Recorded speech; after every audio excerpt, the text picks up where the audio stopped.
नमस्कार.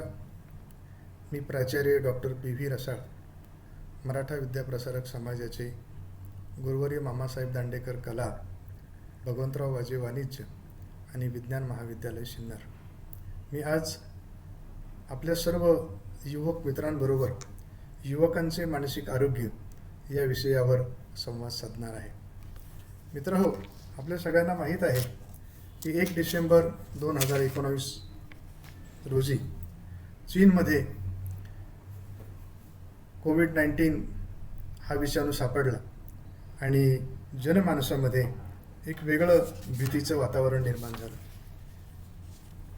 30 जानेवारी 2020मध्ये महाराष्ट्रात हा विषाणू आला व 22 मार्च 2020ला पहिल्यांदा महाराष्ट्र बंद, ज्याला आपण लॉकडाऊन म्हणतो, असा बंद करण्यात आला. महाराष्ट्रामध्ये या बंदचे 4 टप्पे साधारणतः आपल्याला दिसून येतात.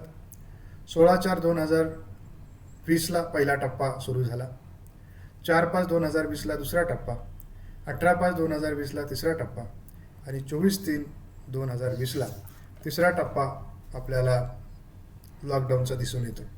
त्यानंतर हळूहळू या लॉकडाऊनच्या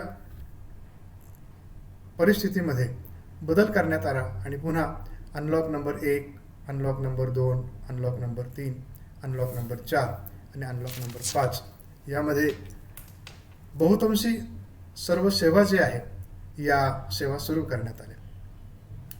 कोविड-19 या वैश्विक महामारीचे नुसते भारतावर नाही तर जगभरामध्ये वेगवेगळ्या प्रकारचे परिणाम आपल्याला दिसून येतात. सगळ्यात मोठा परिणाम झाला तो म्हणजे आर्थिक परिणाम, त्यानंतर कायदेविषयक परिणाम, सामाजिक परिणाम, कौटुंबिक परिणाम आणि ज्या युवकांशी मी आता बोलतो आहे ते सर्व युवक, या युवकांच्या शैक्षणिक क्षेत्रामध्ये प्रचंड मोठा परिणाम आपल्याला दिसून येतो.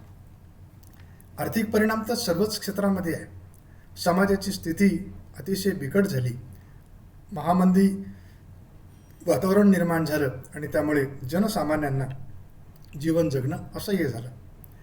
या सगळ्या क्षेत्रांचा आपण विचार करत असताना या कोविड-19च्या प्रादुर्भावामुळे, या वैश्विक महामारीमुळे शैक्षणिक काय परिणाम झाले किंवा शिक्षणाबाबत काय काय अडचण निर्माण झाली याविषयी विचार करत असताना सुरुवातीला जेव्हा कोविड-19 आपल्याकडे आला त्यावेळेस 10वीच्या आणि 12वीच्या परीक्षा ह्या शेवटच्या टप्प्यामध्ये होत्या.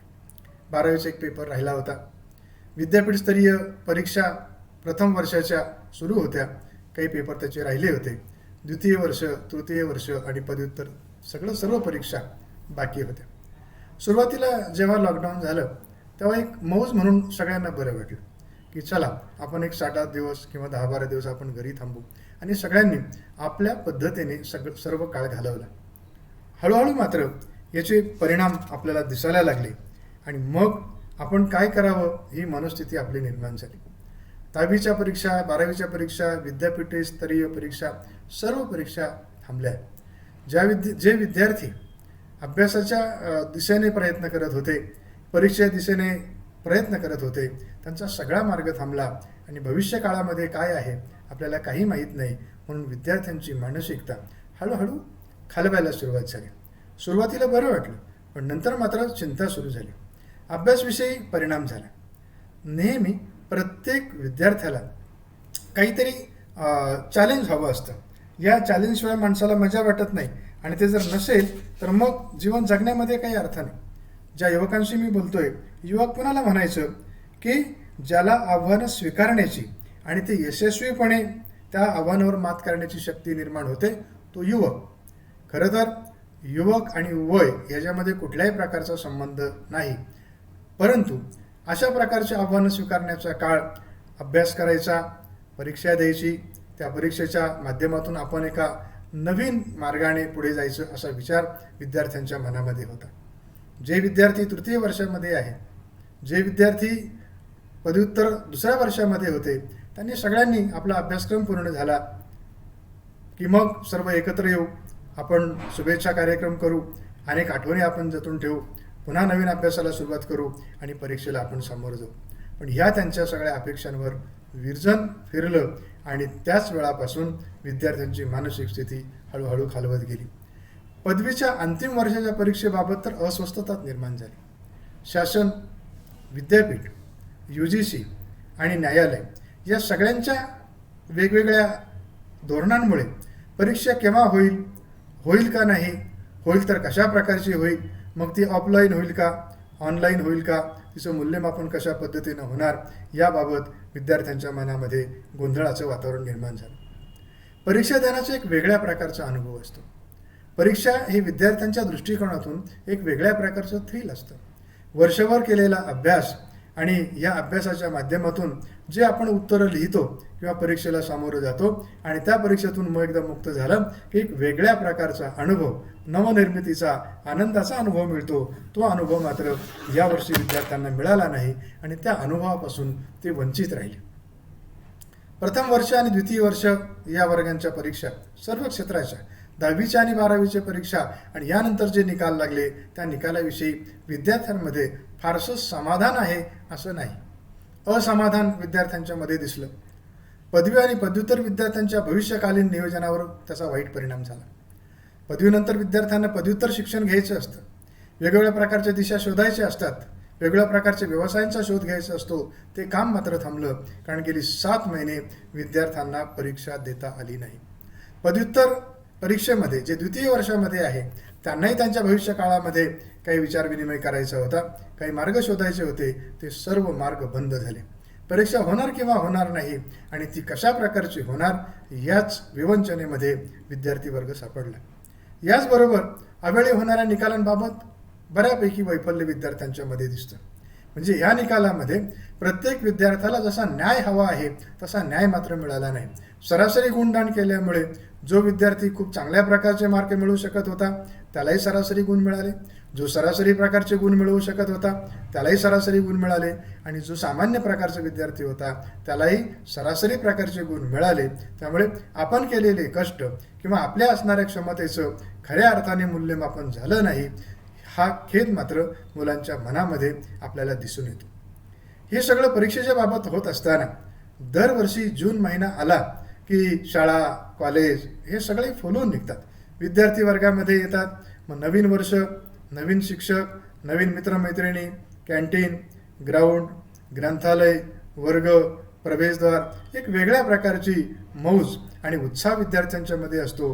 पण गेली 7 महिने मार्चपासून तर ऑक्टोबरपर्यंत विद्यार्थी महाविद्यालयाकडे आले नाही किंवा शाळेमध्ये आलेले नाही. ते स्वतःच्या कामामध्ये व्यस्त आहे. त्यामुळे शिक्षणाविषयी असणारे त्यांचा जो काही आनंदाचा भाग आहे, आनंदाचा जो भाग आहे त्या आनंदाच्या भागाविषयी विद्यार्थी मुकले आणि त्याचाही विपरीत परिणाम विद्यार्थ्यांच्या मनावर झाला. नवीन शैक्षणिक वर्षाला प्रत्येकाला उत्साह असतं, त्या उत्साहावर पुन्हा विरजन पडलं, नैराश्य हाती आलं. हे जरी नैराश्य हाती आलं असेल पण भविष्य काळामध्ये काय होणार, अनिश्चितता आहे. म्हणजे अजूनही शाळा महाविद्यालय केव्हा सुरू होतील, ते कशा पद्धतीने सुरू होतील याचाच विचार विद्यार्थी करत आहे. 11वी 12वीचे प्रथम वर्ष, द्वितीय वर्ष, तृतीय वर्ष या सगळ्या वर्गांचे ऑनलाईन क्लासेस चालू आहे. शिक्षक क्लासेस घेत आहे, विद्यार्थीसुद्धा त्यामध्ये सहभाग नोंदवत आहे. परंतु ज्या पद्धतीने ते विद्यार्थ्यांच्यापर्यंत पोचावं असं वाटतं त्या पद्धतीने पोचत असेलच किंवा नाही याबाबत मात्र एक शंका निर्माण होते आणि त्यामुळे वर्गामध्ये येऊन जे शिक्षण घेण्याचा आनंद आहे त्या आनंदापासून विद्यार्थी वंचित राहिला. या कोविड-19 वैश्विक महामारीमुळे विद्यार्थ्यांच्या किंवा युवकांच्या, तरुणांच्या मानसिक स्वास्थ्यावर काय परिणाम झाला. युवकांची परिस्थिती जी आहे ती नकारात्मक निर्माण झाली. सकारात्मकता हळूहळू कमी झाली आणि या नकारात्मकतेमधून व्यक्तीचा विचार, व्यक्तीच्या भावभावना आणि व्यक्तीची कृती बदलायला लागली. त्यामुळे अनेक शारीरिक समस्या निर्माण झाल्या. बऱ्याच युवकांमध्ये निद्राविषयक समस्या निर्माण झाल्या. बऱ्याच युवकांच्या मध्ये तहानभूक याविषयी समस्या निर्माण झाल्या. निद्रानाश, स्वप्न पडणं, झोपेत बडबडणं अशा प्रकारच्या कृती या युवकांकडून होऊ लागल्या. काही तहानेच्या बाबतीमध्ये किंवा भुकेच्या बाबतीमध्ये याहीमध्ये अनेक समस्या निर्माण झाल्या. जीवनामध्ये एक वेगळेपण नाहीसं झालं, नाविन्य नाहीसं झालं. त्यामुळे विद्यार्थ्यांच्या मध्ये थकवा आणि कंटाळा आला. म्हणजे सकाळी उठल्यावर पण कंटाळा.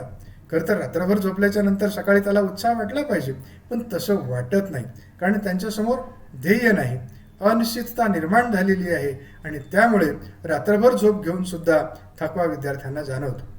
एखादी कृती करायची असेल तर त्या कृतीवर लक्ष लागत नाही, त्यामुळे काय करावं आणि काय करू नये ही चिंता विद्यार्थ्यांना लागून राहिलेली आहे.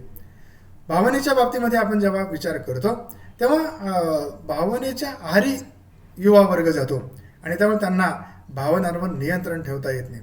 अचानक रडू येणं, अचानक हसू येणं, मधूनच भीती वाटणं, जीवनाविषयी चिंता वाटणं आणि एकूण परिस्थितीविषयी आता आपला भविष्यकाळ हा अंधकारमय आहे असं जेव्हा त्यांना वाटतं तेव्हा त्यांच्यामध्ये निराशेचं वातावरण निर्माण होतं. एकूणच या नकारात्मक विचारामधून, थकवा कंटाळ्यामधून आणि भावनिक अस्वास्थ्यामधून विद्यार्थ्यांच्यामध्ये उदासीनतेचं वातावरण निर्माण झालेलं आहे. त्यातून छोट्या मोठ्या प्रकारच्या वेगवेगळ्या प्रकारच्या ज्या समाजाला मान्य नाही अशा समाज अमान्य कृतीसुद्धा विद्यार्थ्यांकडून घडतात. एकच कृती वारंवार करणे आणि ही वारंवार कृती करण्याचं कारण काय हे त्या स्वतःलाही कळत नाही. सतत बडबड करणे, संशयवृत्ती निर्माण होणे, या सगळ्या भावनिक गोष्टी आहेत. या भावनिक गोष्टींच्या मधून त्यांचं मानसिक स्वास्थ्य खालावलेलं दिसतं. लैंगिक समस्या निर्माण होतात, कमालीचं वैफल्य आलं आणि त्यातून काही युवकांच्या मनामध्ये आत्महत्येचा विचार येतो. मित्रहो, आत्महत्येचा विषय निघाला म्हणून मी सांगतो, दरवर्षी जगामध्ये 10 लाख इतक्या आत्महत्या होतात. प्रत्येक 40 सेकंदाला एक आत्महत्या होते. एकूण ज्या आत्महत्या होतात त्यातल्या 50% आत्महत्या या भारत आणि चीन या 2 देशांमध्ये होतात. याचा अर्थ असा होतो की आत्महत्येचं प्रमाण किती आहे. आणि अलीकडे आपण पाहतो की युवा वर्गामध्ये या नैराश्यातून, वैफल्यातून आत्महत्येचं प्रमाण हे वाढलेलं दिसून येतं. म्हणजे कोविड-19मुळे जेव्हा शिक्षण खंडित झालं, पुढे कुठल्याही प्रकारचा मार्ग नाही, जीवनात जगण्याची एक वेगळ्या प्रकारची जी खुमारी होती ती नाहीशी झाली, चिंता निर्माण झाली आणि त्यातून या अशा छोट्या मोठ्या प्रकारच्या तक्रारी आपल्याला विद्यार्थ्यांच्या मध्ये दिसून येतात. काही युवा वर्गामध्ये या ज्या तक्रारी आहे याचं स्वरूप थोडं पुढे गेलेलं आहे. म्हणजे आत्तापर्यंत मी ज्या सांगितल्या त्या सामान्य प्रकारच्या तक्रारी होत्या, नंतर मात्र या तक्रारींच्या मध्ये वाढ झाली आणि याला विकृती असे म्हणतात. मग कोणकोणत्या प्रकारची विकृती आहे तर पहिली विकृती आहे चिंता विकृती. भविष्यकाळाविषयी चिंता लागून राहिली आणि मग चिंता लागून राहिल्यामुळे व्यक्तीची भावनिक स्थिती जी आहे ती बदलली.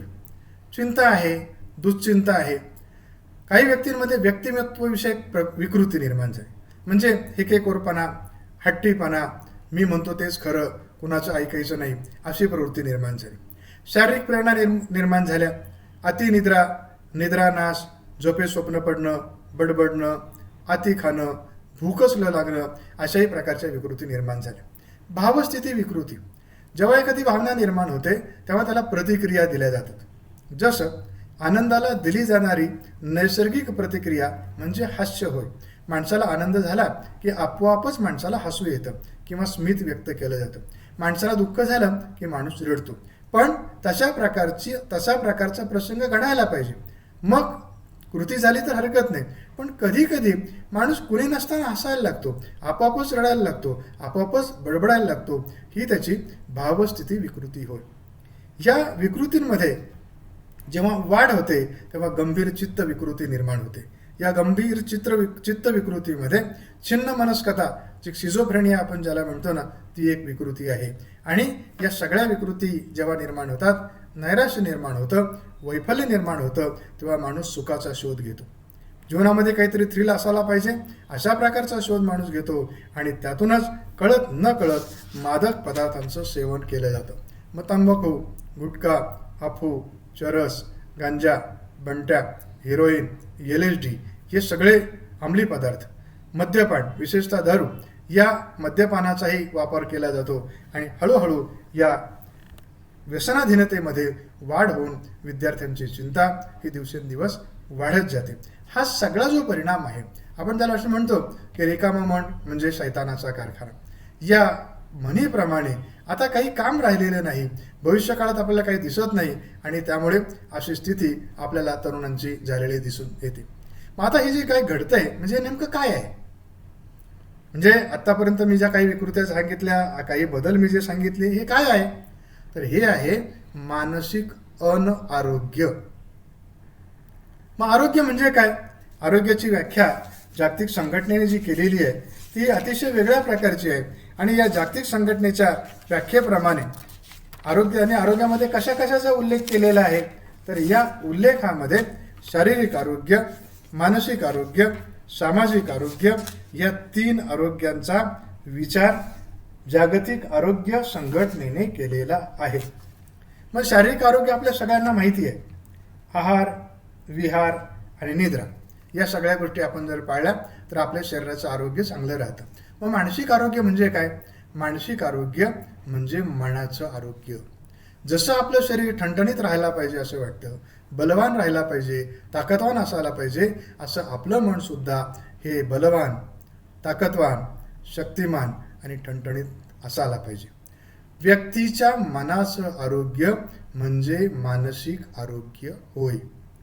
आणि या कोविड-19मुळे, वैश्विक महामारीमुळे विद्यार्थ्यांचं आणि युवा आरोग्याचं मानसिक आरोग्य या काळामध्ये खालावलेलं दिसून येतं. मग नेमकं मानसिक आरोग्य म्हणजे काय? तर जीवनामध्ये काही समस्या निर्माण होतात. या जीवनाचा आपण जर विचार केला तर आपल्या असं लक्षामध्ये येईल की जीवन हे पूर्ण समस्यांनीच भरलेलं आहे. मग ह्या जीवनामध्ये निर्माण झालेल्या समस्या आपल्या क्षमतेप्रमाणे सोडवणे आणि सुखासमाधानाने जगणे म्हणजे चांगल्या प्रकारचं मानसिक आरोग्य होय. दुसरी व्याख्या त्याची अशी करता येते, ज्या व्यक्तीला स्वतःच्या क्षमता व पात्रता लक्षात येतात, जे जीवनातील सामान्य ताणतणावाला तोंड देऊ शकतात व त्या क्षमतांचा उपयोग करून समाज उपयोगी कार्य करून योगदान देण्यास सक्षम ठरतात, त्यांचं मानसिक आरोग्य चांगलं. एक साधी आणि सुटसुटीत व्याख्या अशी आहे की आपल्या मनातील भावना व विचारांची स्पष्टता येणं व त्यानुसार आपलं वर्तन ठेवणं म्हणजे चांगलं मानसिक आरोग्य होय. छोट्या मोठ्या गोष्टी आपण जेव्हा बघतो की माझ्या मनामध्ये कोणत्या प्रकारच्या भावना निर्माण झाल्या, मी कशा प्रकारचा विचार करायला पाहिजे आणि या विचारांची परिणिती जेव्हा कृतीमध्ये येते त्यानुसारच आपलं मानसिक आरोग्य चांगलं आहे असं आपण समजतो. एक प्रसिद्ध किंवा सर्वमान्य अशी व्याख्या आहे की आपण ज्या ठिकाणी राहतो, ज्या ठिकाणी काम करतो, ज्यांच्यावर प्रेम करतो त्या व्यक्तींशी वागताना समाधान व आनंद वाटणे हे चांगल्या मानसिक आरोग्याचे लक्षण आहे. म्हणजे आपलं राहण्याचं ठिकाण असेल, काम करण्याची जागा असेल किंवा ज्या व्यक्ती आपल्या सहवासामध्ये राहतात त्यांच्या उपस्थितीमुळे आपल्याला आनंद वाटला पाहिजे, समाधान वाटलं पाहिजे. ते जर वाटत नसेल तर आपलं मानसिक आरोग्य हे खालावलेलं आहे असं समजावं. त्यांच्या सहवासामध्ये आपण जर दुःखी होत असू, त्यांचा सहवास आपल्याला नको असेल तर आपलं मानसिक आरोग्य किंवा स्वास्थ्य बिघडत आहे असं आपण समजावं. मग या मानसिक आरोग्याचा आपण जेव्हा विचार करतो तेव्हा हे मानसिक आरोग्य हे आजच सुरू झालं का? तर असं नाही. मानसिक आरोग्य हे अगदी पुरातन कालापासून ही संकल्पना आलेली आहे, परंतु त्या काळामध्ये एवढा विचार झाला नाही. आणि या मानसिक आरोग्याच्या संदर्भामध्ये आपण जेव्हा विचार करतो तेव्हा जर मानसिक आरोग्य खालावलं असेल, मग आम्ही सांगितल्याप्रमाणे जर काही वर्तन प्रकार दिसले तर ह्या मानसिक आरोग्याविषयी इतके गैरसमज होते, त्यामुळे त्या काळामध्ये मानसिक आरोग्याकडे समाजाने हवं तसं लक्ष दिलेलं नाही. मग जर असा प्रकार होत असेल, मानसिक विकृती निर्माण होत असेल तर मग त्यांना काय करायचे? डांबून ठेवायचं, साखळदंडाने बांधायचं, चटके द्यायचे, अंधाऱ्या खोलीत ठेवायचं किंवा उपासमार करायची, अशा प्रकारचे उपचार केले जात असत. एवढंच नाही तर हा आमच्या कुटुंबाला किंवा आमच्या समाजाला काळिंबा आहे असं म्हणून त्याची उपेक्षा केली जायची. बऱ्याच वेळा असं म्हटलं जायचं की जर असा काही प्रकार झाला असेल तर हे पूर्वजन्मीचं पाप आहे, जादूटोणा आहे, भुताटकी आहे, दैवी कोप आहे, त्यामध्ये दैव अंगात येणं वगैरे असेही प्रकार घडायचे. आपल्या नशिबाचा भाग आहे. काही बऱ्याच वेळा असं म्हणायचे की अरे हा कलंक आहे, हे आम्हाला कशा प्रकारे काढता येईल किंवा हा दैवी कोप आहे असं मानलं जायचं. पण अलीकडे मात्र 1879मध्ये मानसशास्त्राच्या अभ्यासाला सुरुवात झाली आणि जर्मनीतील लिप्झिग या ठिकाणी मानसशास्त्राची पहिली प्रयोगशाळा सुरू झाली तेव्हापासून मानसिक आरोग्याच्या अभ्यासाला सुरुवात झाली. म्हणजे मानसिक आरोग्य सुधारण्यासाठी काय करावं लागेल, तर मनोविकृती तज्ज्ञ आहेत, मानसोपचार तज्ज्ञ आहेत, मानसशास्त्रज्ञ आहेत, समुपदेशक आहे आणि चिकित्सा मानसशास्त्रज्ञ आहेत. जर आपलं शारीरिक आरोग्य खालावलं तर आपण डॉक्टरांचा सल्ला घेतो, त्यांच्याकडून चिकित्सा करून घेतो आणि उपचार घेतो. असंच जर मानसिक आरोग्य खालावलं किंवा व्यक्ती सामान्य व्यक्तीसारखं वागत नसेल तर तज्ज्ञ व्यक्तीचा सल्ला घेऊन त्याच्या वर्तनाची चिकित्सा करून त्याच्यावर उपाययोजना करून घेणं हे फायदेशीर किंवा महत्त्वाचं ठरतं. मग मी सांगितल्याप्रमाणे मानसिक आरोग्याकडे बघण्याचा पारंपरिक दृष्टिकोन जो आहे तो आता बदलला पाहिजे. आता जो चांगला दृष्टिकोन आहे या दृष्टिकोनाचा विचार करून मनाचं आरोग्य सदृढ, संतुलित, निरोगी आणि चिंतारहित कसं राहील असाच विचार झाला पाहिजे. सुरुवातीचा काळ मानसिक आरोग्य खालवलेल्या व्यक्तींना जरा वेगळ्या प्रकारचा होता. अगदी अमानवी अशा प्रकारची वागणूक त्यांना दिली जात होती. परंतु या क्षेत्रामध्ये Philippe Pinel, Tuke, Dorothea, Ginsberg, Karl Menninger, Seligman या शास्त्रज्ञांनी अथक प्रयत्न करून ज्यांना मानसिक आरोग्य खालावलेलं आहे, मानसिक आजार झालेला आहे, या मानसिक आजार झालेल्या व्यक्तींवर शास्त्रीय दृष्टिकोनातून उपचार करून त्यांना नवीन समाज जीवन मिळवून देण्याचं काम केलेलं आहे. डॉक्टर सिग्मंड फ्राईड यांनी मनोविश्लेषणवाद हा सिद्धांत मांडला आणि जसं शरीराचं विश्लेषण करता येतं असं मनाचंही विश्लेषण करता येतं. त्याचं विश्लेषण झाल्यानंतर आजाराचं निदान, त्यावर उपचार आणि पुन्हा त्या व्यक्तीला जनसामान्यांसारखं एक वेगळ्या प्रकारचं जीवन जगता येतं. तशा प्रकारचं एक वेगळं जीवन जगण्याची संधी या सर्व शास्त्रज्ञांनी दिलेली आहे. मग आपलं मानसिक आरोग्य चांगलं आहे याचे निकष काय किंवा कसं ठरवायचं, त्याचे प्रमुख 3 निकष आहे. पहिला निकष आहे आपला व्यक्तिगत निकष. माझं वागणं हे जबाबदारीनं असलं पाहिजे, मला माझ्या जबाबदाऱ्या कळाल्या पाहिजे, मला माझ्या जीवनाची आचारसंहिता व्यवस्थितपणे कळाली पाहिजे, मग समाजामध्ये असणारी मूल्य हेही मला पाळता आली पाहिजे. हे माझे व्यक्तिगत निकष आहे. म्हणजे समाजप्रथेप्रमाणे वागणं हा एक महत्त्वाचा निकष याच्यामध्ये आहे. मग फक्त व्यक्तिगत निकष असून चालत नाही, तर समाजामध्ये काही चाली, रीती, रूढी, परंपरा, नियम, मानदंड असतात आणि हे सगळे मानदंड हे व्यक्तीच्या वर्तनावर नियंत्रण करणारे घटक असतात. आपण आता वैज्ञानिक युगामध्ये जगत असताना आपल्याला असं वाटतं की जुन्या गोष्टी त्या काळामध्ये होत्या, आता पाळायची गरज नाही. पण रूढी परंपरा त्या काळानुसार त्या काळाला त्या अनुरूप होत्या आणि त्या महत्त्वाच्याच होत्या. त्याचबरोबर कार्यात्मक निकष हे सगळं करायचं आहे, पण देरेहारी पलंगावरील किंवा देरेहारी खाटल्यावरी असं नाही. या जगामध्ये आपल्याला जर यशस्वी व्हायचं असेल आणि आपलं आरोग्य चांगलं ठेवायचं असेल तर त्याची गुरुकिल्ली एकच आहे आणि ती म्हणजे अथक परिश्रम घेणं, कष्ट करणं. आणि ह्या कार्यात्मक निकषामध्ये आपल्याला आपल्यावर जी जबाबदारी आहे ह्या जबाबदारीला अनुसरून जास्तीत जास्त काम करणं. मग मानसिक आरोग्यामध्ये व्यक्तिगत निकष, सामाजिक निकष आणि कार्यात्मक निकष हे 3 निकष महत्त्वाचे आहेत. या निकषांच्या माध्यमातूनच आपल्याला चांगलं मानसिक आरोग्य हे घडवता येतं. मग आता प्रश्न असा निर्माण होतो की आपलं मानसिक आरोग्य का खालावतं. मानसिक आरोग्य म्हणजे मनाचं आरोग्य. मग हे मनाचं आरोग्य, या मनाच्या आरोग्याचा जर विचार आपण केला तर या मनाच्या आरोग्यामध्ये अगदी साधू संतांनी, शास्त्रज्ञांनी अलीकडच्या काळामध्ये बहिणाबाई चौधरींनी पण कविता म्हटलेली आहे. मन वढाय वढाय उभ्या पिकातलं ढोर, किती हाकला फिरी येतं पिकावर. मन एवढ एवढ जसा खाकसाचा दाना, मन केवढ केवढ मन अभयात भावान. म्हणजे बहिणाबाई चौधरींनी मनाला खसखशीच्या दाण्याची पण उपमा दिलेली आहे. म्हणजे आपल्याला आपलं मन किती संकुचित करता येतं तर त्या खसखशीच्या दाण्याएवढं संकुचित करता येतं आणि आपण जर ते मोठं करायचं ठरवलं तर ते आपल्याला आकाश एवढं सुद्धा मोठं करता येतं.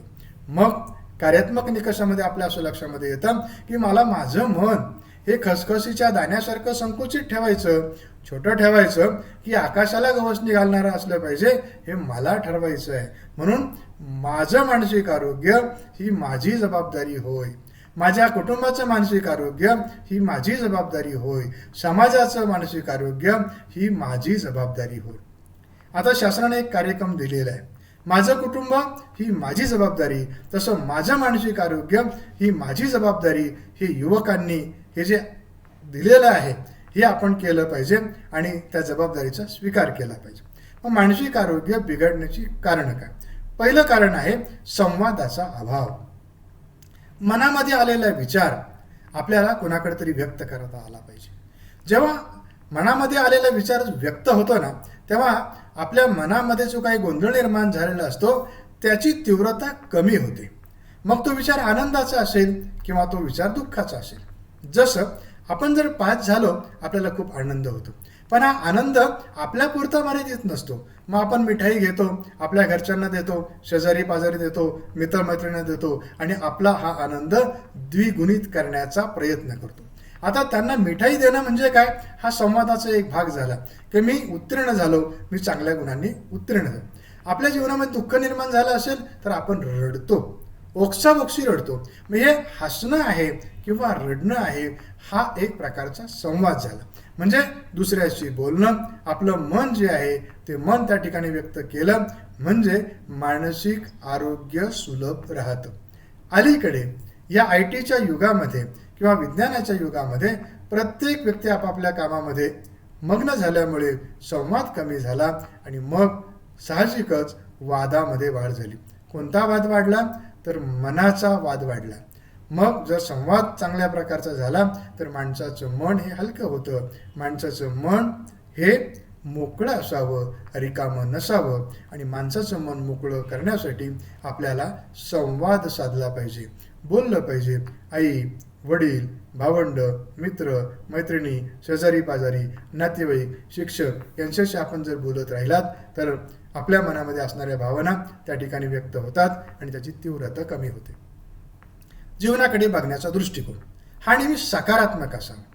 आता कोविड-19 हा जो प्रसंग आला हा काही कायमस्वरूपी राहणार नाही किंवा केव्हा जाईल हेही आपल्याला माहिती नाही, पण त्याच्याकडे बघत असतानाच नुसतं त्याला दोष देऊन आपल्याला थांबता येणार नाही. हा जो विषाणू आहे हा आपल्याला आता सोबत घेऊन जगायचा आहे.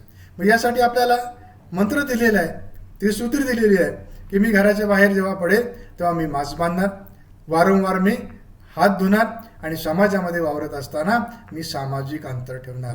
म्हणजे मला या आजाराला बळी पडण्याचं कारण नाही. मग जीवनाकडे बघण्याचा दृष्टिकोन जो आहे तो मला घराच्या बाहेर पडावा लागेल. रोजगार व्यवसायासाठी मला घराच्या बाहेर पडावं लागेल. आता परीक्षेसाठी विद्यार्थी महाविद्यालयामध्ये येत आहे, पण मग हे करत असताना आपण जी आचारसंहिता घालून दिलेली आहे, जी त्रिसूत्री आहे, या त्रिसूत्रीचा विचार करावा लागेल. हा जो कोविड-19 आहे ही आपल्याला मिळालेली एक संधी आहे. जेव्हा एखादी समस्या निर्माण होते या समस्येकडे आपण जर संधीतून पाहिलं तर निश्चित आपल्या जीवनामध्ये परिवर्तन होतं आणि म्हणून हा एक काळ परिवर्तनाचा आहे. जबाबदारीचा अभाव. मला काहीतरी जबाबदारी आहे, मी विद्यार्थी आहे, मी वडील आहे, मी भाऊ आहे, मी बहीण आहे आणि मी या समाजाचा एक जबाबदार घटक आहे याची जाण आणि याचं भान आपल्याला असलं पाहिजे. बऱ्याच वेळा सामाजिक जबाबदारीचा अभाव असल्यामुळे बरेच सामाजिक भूकंप घडत आहेत आणि या सामाजिक भूकंपांची जबाबदारी ही तरुण वर्गावर येते किंवा युवा वर्गावर येते. त्यामुळे युवक वर्गाने अतिशय जबाबदारीने वागून आपलं ध्येय ठरवणे आणि त्या अनुषंगाने ते प्राप्त करण्याचा प्रयत्न करणं हे महत्त्वाचं आहे. प्रेम, संस्कार आणि बालसंगोपन. मानसिक आरोग्य हे बालसंगोपनाच्या पद्धतीवर अवलंबून असतं. लहानपणी आपल्यावर कसे संस्कार झाले त्याच्यावर ते अवलंबून असतं आणि आपल्याला कशा पद्धतीने आपल्या पालकांकडून प्रेम मिळालं, आपल्या भावंडांकडून प्रेम मिळालं यावर ते अवलंबून असतं. म्हणजेच आपल्या जीवनामध्ये आपण ज्या ज्या गोष्टींपासून वंचित राहतो त्या गोष्टींमुळे मानसिक आरोग्य खालावतं. आता अलीकडच्या काळामध्ये चंगळवाद खूप वाढलेला आहे. नवनवीन गोष्टींची हौस निर्माण होते. आपल्यासमोर चुकीचे आदर्श आहे, औद्योगिकीकरण झालं, संगणकीकरण झालं आणि आपल्याला असं वाटतं की आम्ही आता फार काहीतरी मोठे झालेलो आहोत. आपल्याकडे मोबाईल आला, आपल्या हातामध्ये मोबाईल आला आणि आपल्याला असं वाटतं की जग आता माझ्या मुठीत आलंय. पण जग माझ्या मुठीमध्ये येता येता आपण मोबाईलच्या मुठीत केव्हा गेलो हे आपल्याला कळालंच नाही. सकाळी उठल्यापासून तर संध्याकाळी झोपेपर्यंत एवढंच नाही तर रात्री झोपेमध्ये सुद्धा माझा मोबाईल माझ्याजवळ असलाच पाहिजे असं आपल्याला वाटतं. बॅटरी डाऊन झाली, चार्ज झाला नाही, मोबाईल बंद पडला, रेंज गेली तरी माणसाला त्याचं स्वास्थ्य बिघडतं. एवढं त्याच्या आपण आहारी गेलेलो आहे. एवढं आहारी जाण्याची गरज नाही. साधारणतः हे सगळे जे महत्त्वाचे भाग आहे हे आपलं मानसिक आरोग्य बिघडण्याची कारणं होत. मग आता हे मानसिक आरोग्य सुधारण्यासाठी आपण काय केलं पाहिजे, आपली जबाबदारी काय? तर पहिली गोष्ट आहे आरोग्य सांभाळणे. मग आरोग्य सांभाळणं एक म्हण आहे बघा, हेल्थ इज वेल्थ किंवा सिर सलामत तो पगडी पचास. आपल्या प्रकृतीला अनन्य साधारण अशा प्रकारचं महत्त्व आहे. आज आपण जगलो तर भविष्यकाळ जो आहे तो आनंदाचा आपण ते बघणार आहोत. पण जर तशा प्रकारची शाश्वती आपल्याकडे आता नसेल तर मग आपण कसं करणार? म्हणून माझं आरोग्य ही माझी जबाबदारी आहे आणि माझं आरोग्य मला सांभाळायचं आहे. हे सांभाळण्यासाठी कोणत्या प्रकारचं आरोग्य मला सांभाळायचं आहे? तर आरोग्य 3 प्रकारचं आहे. एक शारीरिक आरोग्य आहे. या शारीरिक आरोग्यामध्ये आहार, विहार आणि व्यायाम येतो. दुसरं आत्ता आपण ज्या संदर्भात बोलतो आहोत ते मानसिक आरोग्य आहे. या मानसिक आरोग्यासाठी सुद्धा हे सगळे आपण प्रयत्न करतो आहोत. आणि तिसऱ्या प्रकारचं आरोग्य असं आहे ते म्हणजे सामाजिक आरोग्य. आपल्याला समाजाच्या पद्धतीने वागावं लागतं. जर समाजाच्या चाली, रीती, रूढी, परंपरा आपण एकदम जगारून देण्याचा प्रयत्न केला तर समाज आपल्याला वाळीत टाकतो किंवा आपल्याला वंचित व्हावं लागतं. म्हणून प्रत्येकाने आपल्या आरोग्याची काळजी घेणं गरजेचं आहे. म्हणजे आरोग्याची काळजी घेत नाही असं नाही आहे, आपण ती घेतो आहोत. पण बऱ्याच वेळा आपण सामाजिक माध्यमांच्या आहारी जातो, ई तंत्रज्ञानाचा अतिवापर करतो. कोविड-19च्या काळामध्ये अनेक प्रसंग घडले. म्हणजे मानसिक स्वास्थ्य खालावलं, कुटुंबामध्ये वादविवाद सुरू झाले, कौटुंबिक हिंसा सुरुवात झाली, अनेकांना मानसिक आजारांना बळी पडावं लागलं आणि अनेक लोकांनी तर या वेगवेगळ्या कारणामुळे आत्महत्यासुद्धा केली. मग याचं कारण काय? तर सामाजिक माध्यमांचा अतिवापर. कायम दूरदर्शन समोर बसणं किंवा मोबाईलचा वापर करणं, त्या कोविड-19 संदर्भात पुन्हा पुन्हा बातम्या ऐकणं, पुन्हा पुन्हा त्याच्या बातम्या वाचणं याची गरज नाही आहे. तो आजार आहे, तो प्रसंग आहे, ती परिस्थिती आहे, ती परिस्थिती येईल, परिस्थिती आलेली आहे. आपल्याला मात्र त्यातून सही सलामत कसं बाहेर पडता येईल हा विचार आपल्याकडे असला पाहिजे. जास्तीत जास्त वेळ जर सामाजिक माध्यमांच्या मध्ये दिला तर आपल्या मनामध्ये सारखा तो विचार असतो, कोविड-19 आणि त्या विषाणूचा सारखा विचार असल्यामुळे आपल्याला बऱ्याच वेळा काही भास व्हायला लागतात. आपण बघा आता सातत्याने मास्क वापरतो. कधीतरी आपला हात जर आपल्या गळ्याजवळ गेला ना तर आपलं असं वाटतं की अरे माझं अंग गरम वाटतंय का काय? कधीतरी आपल्याला शिंक आली ना मग आपल्याला शंका निर्माण होते. कधीतरी आपल्याला ताप आला, खोकला आला की आपल्या मनात शंका निर्माण होते. याचं कारण काय? की आपण सारखा तो विचार करत असतो. म्हणून सामाजिक माध्यमांचा हवा तेवढा वापर जर केल्यास मानसिक आरोग्य सुधारण्यासाठी चांगल्या प्रकारची मदत होईल. ई तंत्रज्ञानाचा सुयोग्य वापर. आपल्याकडे संगणक आहे, कॉम्प्युटर आहे आणि या कॉम्प्युटर संगणकाबरोबर आपल्याकडे मोबाईल आहे. होतं काय की आपण खूप परावलंबी झालो.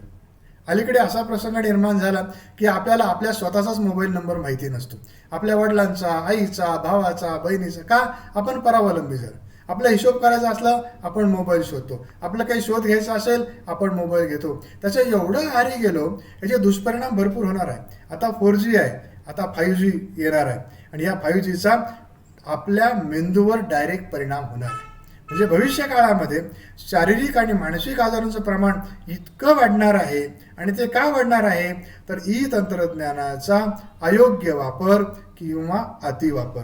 त्यामुळे सामाजिक माध्यमांचा वापर करत असताना आणि ई तंत्रज्ञानाचा वापर करत असताना आपण स्वतःवर काही मर्यादा घालून घेतल्या पाहिजे. की मी किती वापर करेन? हो, गरज आहे तेव्हा आपण ते वापरलं पाहिजे. पण सकाळ, दुपार, संध्याकाळ good morning, good afternoon, good evening, good night, जेवण केलं का, झोपलास का, याची गरज नाही आहे. कामाकरता त्या साधनाचा वापर आपण केला पाहिजे. त्याच्या अति आहारी गेल्यामुळे मानसिक समस्या निर्माण होतात. भावना व प्रेरणांचं व्यवस्थापन करता आलं पाहिजे.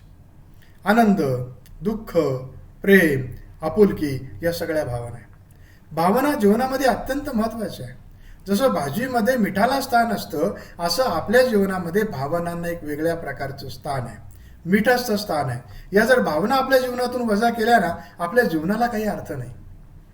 पण या भावना कशा प्रकारे व्यक्त करायच्या, केव्हा व्यक्त करायच्या, याचं सुद्धा व्यवस्थापन असतं की नाही. केव्हाही आपण जर भावना व्यक्त करायला लागलो तर ते समाजाला मान्य नाही. समजा आनंद झाला तर हसणं ठीक आहे, पण सारखंच हसत राहून चालेल का? दुःख झालं तर रडणं ठीक आहे, पण सारखंच रडत राहून चालेल का? असं चालणार नाही. मग भावना जे आहे त्यांच्यावर नियंत्रण करता आलं पाहिजे. प्रेरणा आहे. मग प्रेरणा म्हणजे काय आहे?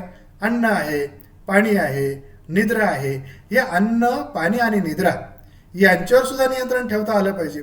आपण किती काळ झोपावं, आपल्या जेवणाच्या वेळा कशा आहेत, आपला आहार कशा प्रकारचा असला पाहिजे, याचा मानसिक आरोग्याशी संबंध आहे.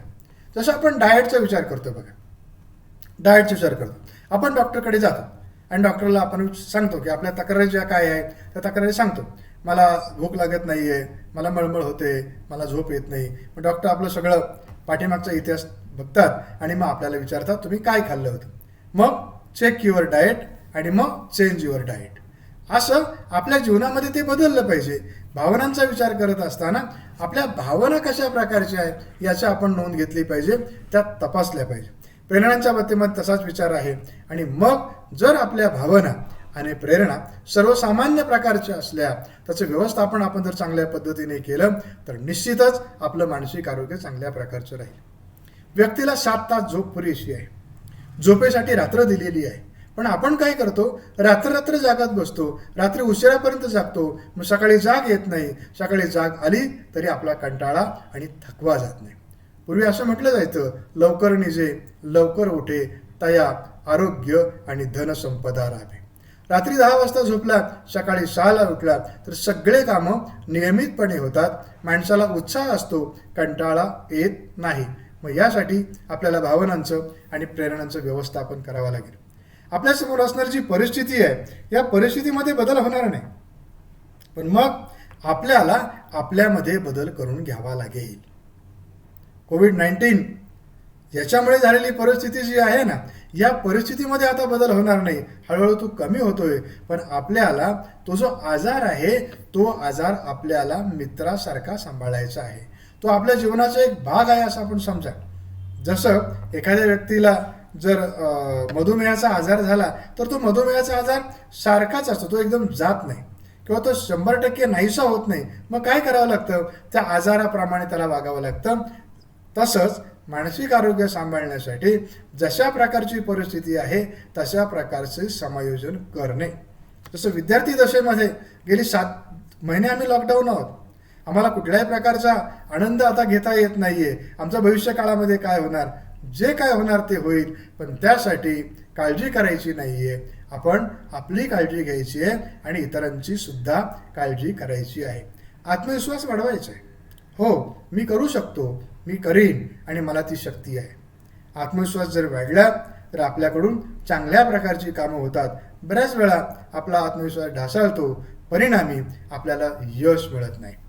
मग आम्ही असं म्हणालो की मानसिक आरोग्य का खालावतं, याचं कारण असं आहे की माणसाचा संवाद थांबला की वाद सुरू होतो. पण संवाद सुद्धा यशस्वीपणे करता आला पाहिजे. यशस्वी संवाद साधणं हे चांगल्या मानसिक आरोग्याचं लक्षण आहे. माझ्या आईशी बोलताना, वडिलांशी बोलताना, वडीलधाऱ्या माणसांशी बोलताना आज्ञाधारकपणे बोललं पाहिजे, नम्रपणे बोललं पाहिजे, त्यांची मानमान्यता आपण ठेवली पाहिजे. आपल्याला जे काही सांगायचं आहे ते सुद्धा व्यवस्थितपणे मांडता आलं पाहिजे. ते मांडा आपण, ते सांगायला हरकत नाही. बघा म्हणालो मी की मन मोकळं करा, रिकामा असू देऊ नये. यासाठी यशस्वी संवाद साधणं. बऱ्याच कुटुंबांच्या मध्ये आता संवाद राहिला नाही. आई, वडील, मुलगा, मुलगी, आजी, आजोबा सायंकाळी घरी असतात, पण प्रत्येकजण आपापल्या मोबाईलमध्ये डोकावून बघतो.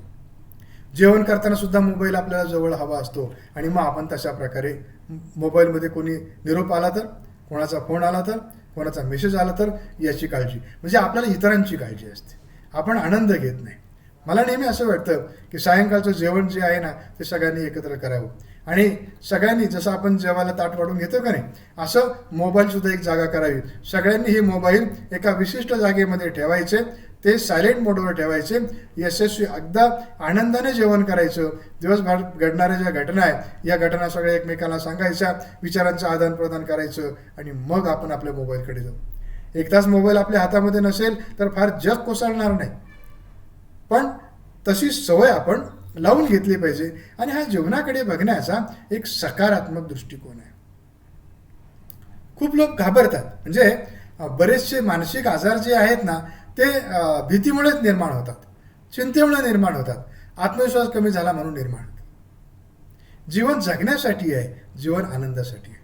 मित्रांनो, मृत्यू एकदाच येतो, त्याची आपण एवढी भीती बाळगतो, एवढी चिंता करतो, पण जीवन दररोजचं आहे ना, जगणं दररोजचं आहे. दररोज नवीन दिवस उगवला की नवीन काहीतरी घेऊन येतो. आणि म्हणून मी सकारात्मक दृष्टिकोन ठेवून अतिशय चांगल्या प्रकारचं जीवन जगेन. एखादा प्रसंग हा मला नवीन काहीतरी शिकवायला आला असेल. पूर्वीच्या काळी ग्रामीण भागामध्ये, शहरी भागामध्ये नेहमी बाहेरच चपला काढायची जागा असायची. बाहेरून का दरवाजाच्या मध्ये बादली आणि तांबे असायचे. जुने वाडे होते, त्याला मध्ये एक चौक असायचा, त्या चौकामध्ये मोठाचे मोठा दगड, तिथं पाण्याची बादली, गंगाळ, तांबे असायचा. पहिल्यांदा हातपाय धुवायचे, मग हातपाय पुसायचे, मग घरामध्ये जेवायला यायचे. जेवण करताना मांडी घालून जेवण करायचे. सकाळी नेहमी कराग्रे वसती श्लोक झाला पाहिजे, संध्याकाळी शुभम करोती कल्याणम म्हटलं पाहिजे, जेवण करताना सुद्धा श्लोक म्हटलं पाहिजे. ह्या सगळ्या चांगल्या सवयी होत्या, त्यामुळे माणूस आनंदी राहायचा. अलीकडे चपला बूट घालून किचनमध्ये, चपला बूट एकदम आपल्या बेडपर्यंत जातात. हा जो नकारात्मक दृष्टिकोन आहे हा या प्रसंगामुळे सकारात्मक झाला. मला चांगल्या प्रकारच्या सवयी लागल्या, मला मास्क घालायची सवय लागली, मला वारंवार हात धुवायची सवय लागली, मला सामाजिक अंतर टाळायची सवय लागली. एवढंच नाही तर समाजामध्ये आपण जे सगळं बघतो आहोत, विवाहाचे प्रसंग आपण बघतो, साखरपुडा असेल किंवा अनेक सामाजिक प्रसंग आहे ना, या सामाजिक प्रसंगांच्या मध्ये उत्साह असा ओतू जातो. याचा परिणाम गरीब लोकांना भोगावा लागतो. मग असं नाही का वाटत, कारण या कोविड-19च्या प्रसंगामुळे सगळं लॉकडाऊन झालं आणि सगळे जे काही कार्यक्रम आहेत हे हळूहळू कमी कमी किंवा छोट्या प्रमाणामध्ये व्हायला लागले. या दृष्टिकोनातून आपण त्याच्याकडे बघितलं पाहिजे. माणसाने नेहमी आशावादी असावं. उद्याचा दिवस चांगला असेल, दिस येतील दिस जातील, पण मला मात्र एक चांगल्या प्रकारचं काम करायचं आहे. जाऊ द्या, 7 महिने आपल्याला शाळा महाविद्यालयात जाता आलं नाही, अजून 1-2 महिने जाता येणार नाही, म्हणून काय झालं, आता अलीकडे पहिला गट, दुसरा गट, लोअर केजी, सिनियर केजी असा सगळा प्रकार आला. पूर्वी असं नव्हतं, 6 वर्ष पूर्ण झाले की डायरेक्ट पहिलीच्या वर्गामध्ये टाकायचं. कधी कधी जर नापास झाले ना, पालक असं म्हणायचे, त्यांना फार वाईट वाटत नव्हतं, नापास झाला, बरा झाला, नापास झाला, याचा पाया पक्का होईल. आशावादी राहा. एकदम जीवन संपलं असा काही प्रकार नाही, यातून काहीतरी नवीन सुद्धा घडण्याची शक्यता आहे. आता बघा ना, सगळे इंटरनेटच्या माध्यमाचा वापर करायला लागले. आता आम्ही पण इंटरनेटच्या माध्यमातूनच सगळ्या विद्यार्थ्यांना त्यांचा अभ्यासक्रम पूर्ण करतो. बऱ्यापैकी अभ्यासक्रम पूर्ण होत आलेला आहे. विद्यार्थीसुद्धा इंटरनेटच्या माध्यमातून परीक्षा देत आहेत. हा एक वेगळ्या प्रकारचा बदल आपल्यामध्ये झाला आहे, सकारात्मक बदल झाला आहे. आपण आशावादी राहणं गरजेचं आहे, पण याच्याकरता मला माझी जबाबदारी कळाली पाहिजे. मी कोणीतरी आहे असं वाटता कामा नये, त्यातून अहमगंड निर्माण होतो. मी कुणीच नाही असंही वाटता कामा नये, यातून न्यूनगंड निर्माण होतो. पण मी कुणाचा तरी आहे असा भाव आपल्यामध्ये निर्माण झाला पाहिजे, मग जबाबदारी निर्माण होते. आणि याच्यासाठी मला दुसऱ्याच्या प्रती कृतज्ञता व्यक्त करण्याचा भाव निर्माण झाला पाहिजे. ज्या आईवडिलांनी मला जन्माला घातलं, जे आईवडील माझी सगळी काळजी करताय, मला पैसा पुरवताय, मला शिक्षण देताय, त्यांच्या प्रती कृतज्ञता भाव आपल्या मनामध्ये असला पाहिजे. ज्या शिक्षकांनी आतापर्यंत मला शिकवलं त्यांच्या प्रती कृतज्ञता असली पाहिजे. ज्या शिक्षण संस्थांच्या मध्ये मी शिकलो त्यांच्या प्रती कृतज्ञता असली पाहिजे. आणि सगळ्यात महत्त्वाचं, ज्या भारत देशामध्ये मी जन्माला आलो या भारत देशाच्या प्रती कृतज्ञता, जबाबदारी.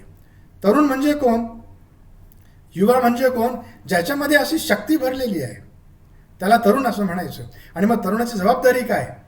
डॉक्टर APJ अब्दुल कलाम यांनी एक स्वप्न पाहिलं होतं. काय स्वप्न पाहिलं होतं की या जगामध्ये हा जो भारत देश आहे ना, हा एक वेगळ्या प्रकारच्या उंचीवर राहील. कुणाच्या जोरावर? या तरुणांच्या जोरावर. तरुणामध्ये एक वेगळ्या प्रकारची शक्ती आहे, वेगळ्या प्रकारची उर्मी आहे आणि ह्या तरुणाने जर जबाबदारीने काम करायला सुरुवात केली तर निश्चितच एक वेगळ्या प्रकारचा कायापालट होईल, याबाबत कुठल्याही प्रकारची शंका नाही. पण तरुण म्हणजे कोण? तर जीवनामध्ये अनेक प्रकारच्या समस्या येतात. या सर्व समस्यांमधून जो तरुण जातो तो तरुण, एवढंच नाही तर इतरांना सुद्धा जो तारून नेतो तो तरुण. ही जबाबदारी आपण घेतली पाहिजे.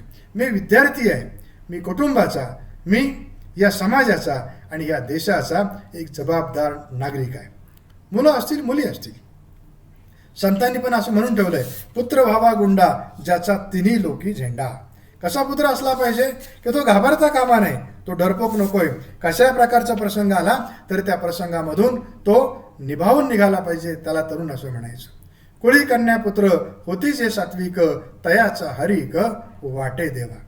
ज्या कुळामध्ये मुलं आणि मुली चांगल्या प्रकारची आहे, सात्विक आहे, त्याचा आनंद देवाला वाटेल. देव कुठे आहे मला माहिती नाही, पण मी जर माझ्या आईवडिलाच्या मध्ये देव बघितला आणि त्यांच्या आनंदाकरता माझ्यावर असणारी जबाबदारी मी जर यशस्वीपणे पार पडली तर मग माझं मानसिक आरोग्य चांगलं राहील, माझ्या कुटुंबाचं पण चांगलं राहील, पर्यायाने समाजाचं सुद्धा मानसिक आरोग्य चांगलं राहील. यासाठी मला चांगले आदर्श ठेवले पाहिजे आणि माझ्यासमोर चांगल्या प्रकारचे ध्येय असले पाहिजे. ध्येय असले पाहिजे. Low aim is the crime असं इंग्रजीमध्ये म्हटलं जातं. म्हणजे लहान ध्येय ठेवायचं नाही, उच्च ध्येय ठेवायचं. माहिती आहे मला ते साध्य होणार नाही, पण त्या ध्येयापर्यंत पोहोचण्याचा मी प्रयत्न मात्र करीन. आणि हे करत असताना आपल्या जीवनामध्ये नियोजन असलं पाहिजे. आपल्याला निसर्गाने 24 तास दिलेले आहे. यापैकी 7 तास आपण जर झोपेचे सोडले तर 17 तासामध्ये आपण काय करतो याचं नियोजन आपण करा. दररोजचा 1 तास हा आपल्यासाठी ठेवा आणि त्यासाठी शारीरिक आरोग्य सांभाळण्याचा प्रयत्न करा. आपण व्यायाम केला पाहिजे, आपली प्रकृती चांगली ठेवली पाहिजे. उरलेले 30 मिनिटं आपण काय केलं पाहिजे? ध्यानधारणा केली पाहिजे आपल्या मनाच्या आरोग्यासाठी. जर आपण दररोज 1 ते 1.5 तास आपल्यासाठी दिला तर आपल्या शरीराचं आरोग्य हे ठणठणीत राहील, मनाचं आरोग्य सुद्धा सुदृढ राहील. मग आपल्यावर कुठल्याही प्रकारच्या आजाराची शक्यता नाही किंवा मानसिक आरोग्य खालावण्याची शक्यता नाही. चांगले आदर्श आपल्या ठमक. बऱ्याच वेळा आपण चित्रपट, मालिका किंवा दूरदर्शनवर असणाऱ्या काही मालिका, टी व्हीमध्ये असणारे काही खेळ हे सगळे बघतो आणि ते आदर्श आपल्या समोर आपण ठेवतो. मला नेहमी असं वाटतं की बाकी आदर्श आपण सोडून देऊ. माझ्यासमोर माझ्या आईचा आदर्श असला पाहिजे. माझ्या आईला कधी सुटी नाही, माझ्या आईला ओव्हरटाईम नाही, माझ्या आईला रविवार नाही. पै पाहुणे सणवार जर आला तर माझ्या आईला जास्त काम करावं लागतं, पण तो आईकडे एकदा बघा, आईला कधीच कंटाळा वाटत नाही, आईला कधी उदासीन वाटत नाही. उलट मुलांना आणि पै पाहुण्यांना गोडधोड करून घालण्यामध्ये आईला आनंद असतो. कुणाचाच आदर्श ठेवू नका, आपल्या आईचा आदर्श आपल्यासमोर ठेवा. ऐशा कळवळायच्या जाती करी लाभाविना प्रीती. या जगामध्ये असं एक व्यक्ती आहे की जी व्यक्ती स्वार्थाशिवाय प्रेम करते, निर्व्याज प्रेम करते, कुठल्याही प्रकारची आशा न ठेवता प्रेम करते. असा आदर्श आपण जर ठेवला आणि आपण जर आईसारखं काम केलं, झिजत गेलो तर निश्चित आपलं मानसिक आरोग्य चांगल्या प्रकारचं आहे. यामध्ये आपल्याला विचार बदलावे लागतील. मग आम्ही म्हणालो की आपल्या डाएटमध्ये आपण बदल केला पाहिजे, ते डाएट चेंज केला पाहिजे, डाएट चेक केला पाहिजे. असं आपले विचार आपण बदलले पाहिजे आणि आपले विचारसुद्धा आपण तपासले पाहिजे. बऱ्याच वेळा आपण तासनतास अयोग्य प्रकारच्या किंवा निगेटिव्ह विचारामध्ये घालवतो, वाईट विचारामध्ये घालवतो. त्याची गरज नाही. त्या वाईट विचारांची जागा जर चांगल्या विचारांनी घेतली तर निश्चितच आपला भविष्यकाळ हा उज्ज्वल आहे. आपण बघा, जेव्हा आहार घेतो किंवा जेवण करतो तेव्हा आपण कुचकं, आंबलेलं, सडलेलं खातो का? नाही खात. का बरं? त्याचा आपल्या शरीरावर वाईट परिणाम होतो. असंच कुचके विचार आपण नाही करायचे, वाईट विचार आपण करायचे नाही, आपण चांगले विचार करायचे.